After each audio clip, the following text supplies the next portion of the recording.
Setting fires without the requisite license can land you in trouble with the law.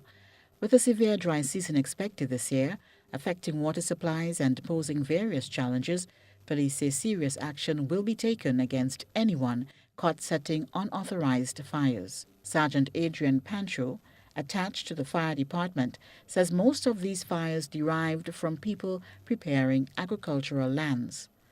The officer cautions people to seek the appropriate license, which is issued by the Ministry of Agriculture. That the Ministry of Agriculture would send persons to do an inspection of the property, and then they would grant you a license. You should get a response within 10 days of you making application for the license, and the license basically gives you a permission. It has an expiry date and would give you some guidelines similar to that of setting fires within a residential area.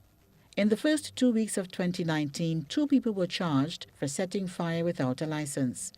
Statistics from the fire department in 2018 revealed police responded to over 300 fires, approximately 100 of which were bushfires. And as it relates to fires in the backyard, what the law says is that if you're going to set a fire, you should inform your neighbors.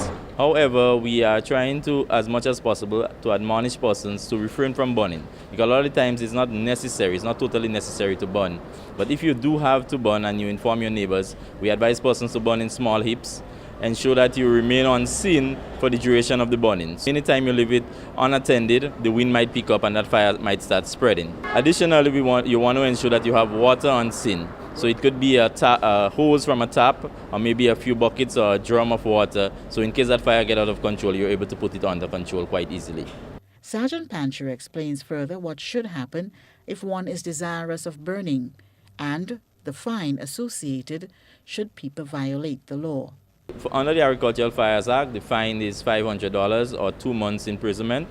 Under the use of fire, which we say the criminal code, where you fail to inform your neighbors, the fine in law is $48. However, when the law was revised, you have that whole aspect of 6 months. You can get up to 6 months imprisonment. So the fee itself, the fine hasn't changed, but the term of imprisonment would have been added.